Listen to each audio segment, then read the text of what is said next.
Magandang gabi po sa inyong lahat. Magsitayo na po tayo at tayo magsimula na sa pamamagitan ng panalangin.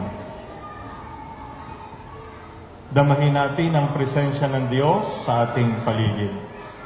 Sa ngalan ng Ama, ng Anak, ng Espiritu Santo, hilingin natin ang patnubay ng banal na Espiritu.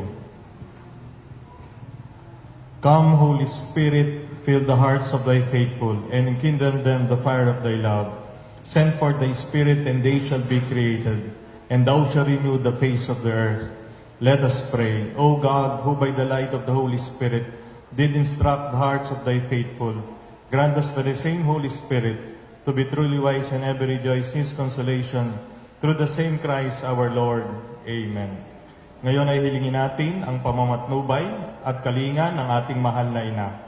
Habagi noong Maria na pupuno ka ng grasya, ang Panginoon Diyos ay sumasayo. Bukod kang pinagpala sa babaeng lahat, at pinagpala naman ay anak na si Jesus.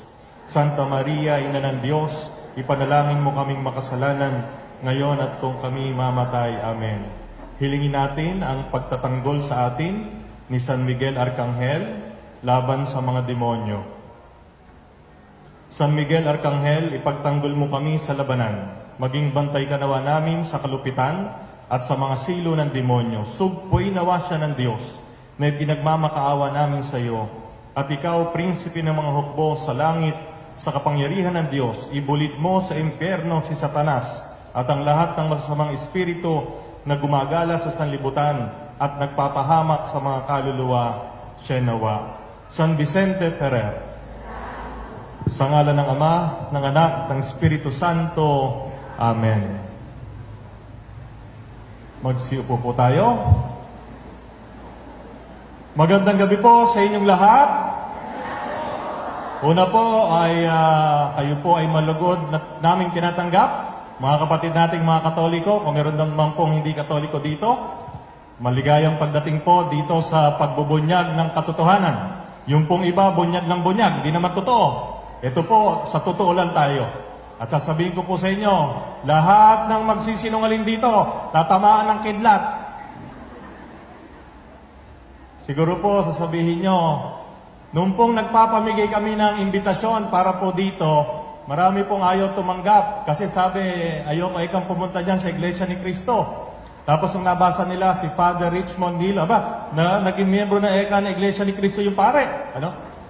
Siguro po magtataka kayo, bakit ganito ang tema ng ating pag-uusapan ngayong gabi? Ang tema ng ating pag-uusapan ngayong gabi ay ang tunay na Iglesia ni Cristo, Roma 16:16. Alam niyo po, nung nakaraang Pebrero, ako po ay inanyayahan, dali lang po hanapin ko po yung text. Inanyayahan po ako, hindi ko po alam kung ito ay ministro o manggagawa lang sa Iglesia ni Cristo. Ang pangalan niyo po ay si Ka Robert. Si Ka Robert po, inanyayahan po ako. Sabi po niya sa akin, makipagdebate daw ako sa mga ministro niya. Ngayon, di ko po alam nga kung siya ay, ano tawag dito? Ministro o kung ano man siya. Sabi ko sa kanya, hindi ako nakikipagdebate. Sabi niya, bakit? Kasi sabi ko, pag nagdebate tayo, wawasakin mo yung sasabihin ko at wawasakin din kita. Sigurado ako doon. Ano ba ang pinakalayunin ng debate? Sabi niya, para daw malaman ang katotohanan ng mga taong nakikinig. Yan po yung sinabi sa akin ni Ka Robert. Hindi ko po alam kung sa'yo ministro, pero sigurado ako, Iglesia ni Cristo. Sabi po niya, kaya tayo magdidebate, Mr. Nilo, ay para malaman ng mga tao yung katotohanan tungkol sa pananampalataya. Sabi ko po sa kanya, so katotohanan ng hanap nyo? Abay, oo naman, yun ang pinakamahalaga. Okay, sabi ko, meron ako sa inyong proposal para hindi na tayo magkakasakitan. Kasi kako, pag nagdebate tayo, magkakasakitan lang tayo ng loob. Ganito kako, ako po ay nag-propose kay Ka Robert. Pupunta ako sa inyong kapilya, imbitahan mo lahat ng ministro nyo, imbitahan mo lahat ng miyembro ng Iglesia ni Cristo, Sasabihin ko sa harap nyo kung bakit kami ang tunay na simbahan, ang simbahang Katolika. At pagkatapos ko magsalita, lahat ng gustong magtanong, tanungin ako. At pagkatapos nun, ikaw naman kako, papupuntahin kita sa aming simbahan, dyan sa San Vicente Ferrer Parish, magsasalita ka sa harap ng kahit kako, 1,000 Katoliko, papupuntahin ko. Total naman kako, kayo, mga Iglesia ni Cristo, hinahakot yung mga Katoliko sa kapilya nyo para hindi na kayo mahirapan. Pumunta yung pinakamahusay na ministro nyo sa simbahan namin at magpahayag kung ba't kayo ang tunay na simbahan. Okay ba kako yun? Sabi po ni Ka Robert, bay maganda yan. Ano? Kasi kako, katotohanan ng hanap natin, di ba? Ang alam niyo po ginawa ko, nung sinabi niyang maganda yan, nagpaalam po ako sa obispo. Sabi ko, Bishop, iimbitahan ko yung ministro ng Iglesia ni Cristo magsasalita sa loob ng simbahan. Sabi po ng obispo, sige. Ano? Alam niyo po, hindi pumayag. Hindi pumayag kasi daw bawal sa Iglesia ni Cristo na may magsalita sa loob ng kanilang kapilya na hindi ministro. Ngayon, sabi ko nga sa kanya, kung katotohanan ang nais natin, dapat imbitahin niyo ako dyan at ako ay pupunta. Pero kung talagang katotohanan ang hanap nyo, itrompa niyo yung sinasabi nyo sa mga tao. Ano? At ngayong gabing ito ang pag-uusapan natin. Ang tunay na Iglesia ni Cristo. Pero mga kapatid, bago natin pag-usapan yan, kung mapapansin nyo, ang dami-dami ng miyembro ng Iglesia ni Cristo at madalas doon, ang mga miyembro niyan, mga Katoliko, mga Katolikong mababaw ang pangunawa sa ating pananampalataya. Pero bago tayo pumunta dyan, ang tanong natin ngayon ay, bakit ba paniwalang-paniwala ang mga miyembro ng Iglesia ni Cristo kay Felix Manalo, kay Iranio Manalo, at ngayon kay Eduardo Manalo? Tinanong ko po yung aking tiyahin. Meron pong ngayong tiyahin, kapatid ng tatay ko, lahat sila Iglesia ni Cristo. Sabi ko, bakit baka ako paniwala kayo dyan sa mga Manalo? Alam niyo ba sabi sa akin? Beba, teka, hindi kami maniniwala yan ang sugo. Ano? Yan ang sugo sa huling panahon. Yan ang anghel na itinalaga ng Diyos para ibangon na muli ang tunay na Iglesia ni Cristo. Sa mga kapatid, lahat po ng miyembro na Iglesia ni Cristo, mga ministro, naniniwala na si Felix Manalo ang sugo. Ano? Kaya nga, bago natin himay-himayin ang banal na kasulatan, meron muna tayong dapat malaman. Ano yon? Ito, ang tamang paraan ng pagsusuri at pagpapaliwanag ng banal na kasulatan base sa pamantayang inilahad ng mga dalubhasa sa banal na kasulatan sa buong mundo. Bakit po kailangan yan? Alam niyo mga kapatid, ang Bible, yan ay salita ng Diyos. Lahat ng pastor, ministro, pare, lahat ng nagtatayo ng sekta naniniwala, yan ay salita ng Diyos. Hindi natin yan tinututulan at hindi natin yan sinasalungat. Pero, kahit yan ay salita ng Diyos, hindi mo pwedeng tratuhin yan na parang kang bumabasa ng social studies na libro. Hindi mo pwedeng tratuhin yan na parang kang nagbabasa ng mathbook o kaya ng teleserye o telenovela.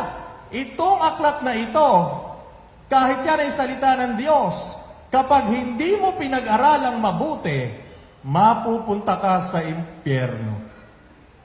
At marami ng taong napunta sa impyerno dahil sa maling pagpapaliwanag ng salita ng Diyos.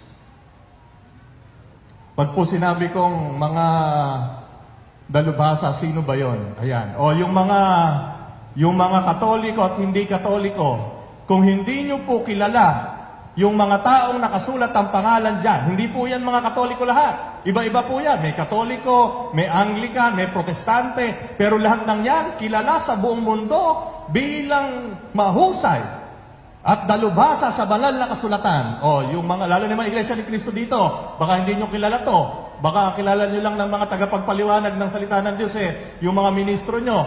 Tanungin nyo yung mga ministro nyo, sino po baka mo itong mga tao na to? Picturean nyo kung gusto nyo pa. Itong mga tao na to, ang sinasabi kong mga dalubhasa, hindi ako, ito. Okay, next slide. Kapag binasa mo ang banal na kasulatan, 3 katanungan ang dapat mo munang sagutin. Dahil sa loob ng Biblia, marami aklat yan. Mula Genesis hanggang Apokalipsis o Pahayag, mayroong 73 aklat na pinagsama-sama para maging banal na kasulatan o tinatawag na Biblia. 3 katanungan muna bago ka magbasa. Ano yon? Una, sino ang nagsulat ng aklat? Halimbawa, ang sulat San Pablo Apostol sa mga taga-Roma, si San Pablo ang nagsulat niyan. Ano ang layunin ng nagsulat ng aklat? Pangatlo, ano ang sitwasyon ng lipunan nung panahon na yon na isinusulat yung aklat? Tanong, yung mga iglesia ni Cristo naririto, sinasabi ba sa inyo ng ministro niyo yan?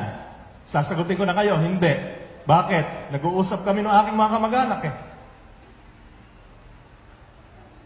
Ano gagawin?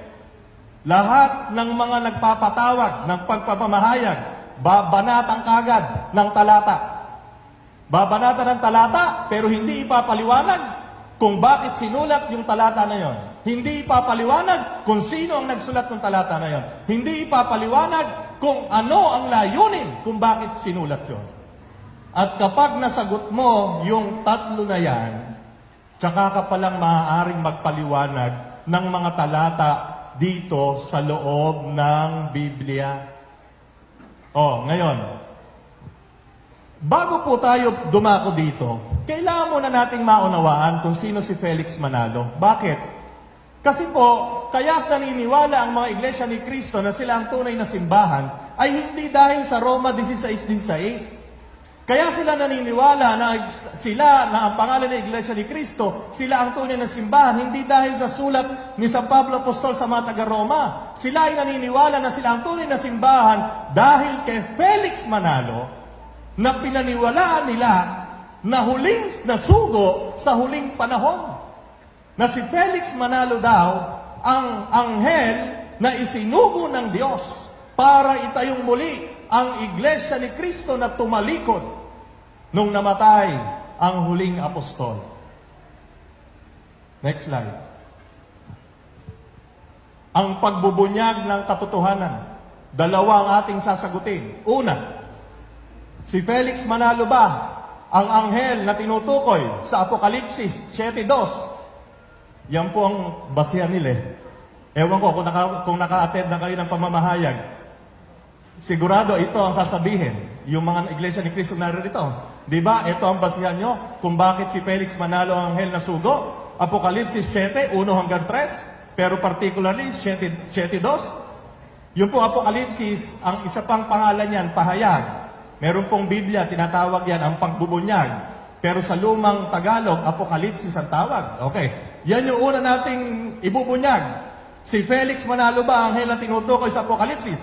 Napakahalaga po niyan. Kasi pag nakita natin kung sino ang tinutukoy dyan, wala nang kwenta yung INC 1914. Dahil malalaman nyo na kung sino talaga ang tinutukoy sa Roma 16:16. At pangalawang ibubunyag natin, ang INC 1914 ba, Iglesia ni Cristo 1914, na itinatag ni Felix Manalo, sila ba ang tinutukoy ni San Pablo Apostol sa kanyang sulat sa mga taga-Roma? Roma 16:16.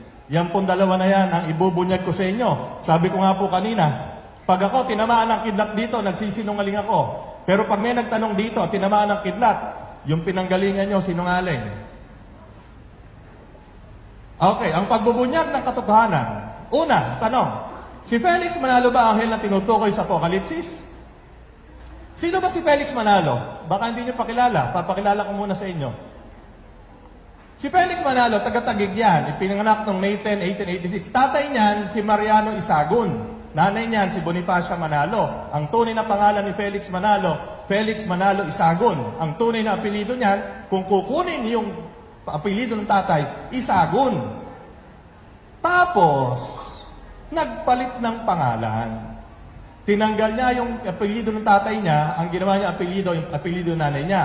Ngayon, tanong, bakit? Hindi natin alam. Maaari tayong magkuro-kuro, pero hindi ko sasabihin kung bakit, kasi hindi ko alam. Kayo ba, o kayo, pag tinanggal nyo yung apelido ng tatay nyo, papatayin kayo ng tatay nyo, sigurado. Baka gulpihin kayo ng gulpihin. Pero bakit na tinanggal? Hindi ko po alam. Pero sa pangalan mismo maganda ang naging kahulugan. Nung tinanggal niya Isagon, naging maganda yung kahulugan ng pangalan.